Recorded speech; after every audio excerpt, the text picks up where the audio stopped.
A continuación, la última charla, un descansito que vamos a hacer para el café, en donde podremos hablar todos. Y nos la va a dar Juan Manuel Bermúdez García, que es del grupo UDC Sólidos. Es doctor en química y es investigador Ramón y Cajal del grupo UDC Sólidos. Y nos va a hablar de fotografía térmica, impresión 3D y materiales inteligentes, ciencia OAR. Yo lo llamo Juan Perosquiña porque los artífices de ese material refrigerante sobre el que tanto hemos divulgado. Bueno, pues os voy a contar un poquito lo que hacemos en UDC Sólidos. En UDC Sólidos, como ya introdujo brevemente Débora, nos especializamos en el desarrollo de materiales inteligentes para tratar de dar respuestas a retos medioambientales, ¿no? Distintos retos medioambientales. Y además, en nuestro tiempo libre, que no es mucho, tratamos o nos gusta jugar a desdibujar esas fronteras autoimpuestas entre la ciencia, el diseño y el arte. Por poneros un ejemplo de un material que todos tenemos hoy aquí, en el caso de los textiles tienen una función particular que es proteger nuestra piel y tratar de abrigarnos o de refrigerarnos dependiendo de la época del año. Pero además, con este tipo de materiales nos va a permitir desarrollar distintos diseños que nos permitan expresar emociones, como por ejemplo la chaqueta que tengo yo hoy aquí, con un motivo origami que fue diseñada por mi hermano, pues que te ayuda un poco a expresar tu personalidad con la ropa que vistes, ¿no? Pero ¿y si a esto le añadimos no solamente la función del material, el diseño que le quieras dar para expresar motivos, sino que además utilizamos materiales inteligentes, es decir, aquellos materiales que sean capaces de dar una respuesta con un estímulo externo, como por ejemplo la temperatura? Pues en este caso os traigo un pequeño truco de ciencia donde, como vais a ver a continuación, utilizando materiales inteligentes, me vais a permitir enseñar los calcetines de peces. Vamos a ver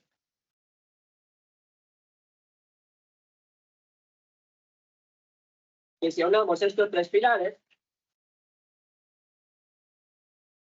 si aunamos materiales, expresión de manera para expresar tus emociones, no una expresión artística, y esta respuesta inteligente a los materiales, vamos a poder crear piezas realmente únicas. Estos materiales, que a muchos de vosotros nos sorprenderán porque son materiales termocrómicos, son aquellos que cambian de color con la temperatura, son muy conocidos, pero en nuestro laboratorio también hemos experimentado un poco con materiales que ejercen ese mismo cambio de color, pero en lugar de aplicar como estímulo externo la temperatura, aplicamos un campo magnético. Y son aquellos materiales denominados como magnetocrómicos. Esta disolución de color marrón se vuelve verdosa cuando ponemos un imán por debajo. Entonces también vamos a poder jugar con ese cambio de colores aplicando diferentes estímulos. Pero en los últimos años, como bien adelantó Débora, uno de nuestros materiales estrella ha sido la perusquiña. La perusquiña es un término que nosotros hemos apodado, que nosotros hemos acuñado, es un término de orgullo gallego, que nos sirve para referirnos a estos materiales que vemos en pantalla, con nuestra estructura a nivel atómico, que ya de por sí engloba una cierta belleza, con simetría, con elementos geométricos, ¿no? Que nos puede evocar distintas emociones, pero además, a escala macroscópica, se obtienen en forma de cristales bien definidos, brillantes, que casi nos evocan piedras preciosas. Entonces, no solamente es la belleza del propio material, sino también su respuesta inteligente. Y este material particular, esta familia de materiales, van a responder no a la temperatura ni al campo magnético, sino que responden a la presión. ¿Y cómo lo hacen? Pues al ejercer presión sobre ellos, por ejemplo, al pisarlos, estos materiales experimentan grandes cambios de temperatura que nos van a servir para refrigerar o calentar en función de nuestras necesidades. De este modo, nuestra intención es utilizar estos materiales en un futuro próximo para tratar de diseñar suelos autorrefrigerantes o autocalefactantes e incluso zapatillas que nos permitan termorregular nuestra temperatura corporal cuando hacemos deporte. Yendo un poquito más allá, acabamos de descubrir una nueva familia, que también hemos tenido que darle nuestro apodo particular, y esta familia la hemos llamado familia de materiales respirocalóricos, porque van a ejercer un efecto de refrigeración o de calefacción cuando respiran. ¿Y qué es lo que respiran? Pues bien, van a inhalar y exhalar CO2 en sus poros. Esta ya sería la estructura cristalina, donde veis esos poros, y el CO2 se va a acomodar pues, en estas posiciones, ¿no? Una vez que ese CO2 está acumulado en esas posiciones, el material va a exhalar ese CO2 y esos poros se van a convertir de alguna manera en una especie de nanobotijos. De tal manera que cuando el CO2, que aquí estaría en un estado cuasi líquido, se evapora y pasa a estado gaseoso, esto produce una absorción de energía que va a enfriar el material. Y este sería precisamente el mecanismo principal de refrigeración de un botijo. El botijo va a funcionar porque en su interior tiene agua, pero está formado por una cerámica muy porosa que permite filtrar ese agua del interior hacia el exterior, donde forma una fina capa de agua, y esa fina capa de agua en contacto pues, con aire cálido y seco se va a evaporar, es decir, va a pasar de estado líquido a estado gaseoso. Y para que el agua pase de estado líquido a estado gaseoso, tiene que absorber calor, es decir, va a enfriar el botijo. Esto se puede ver de manera mucho más sencilla con uno de los utensilios que utilizamos en nuestro laboratorio, que son las cámaras térmicas.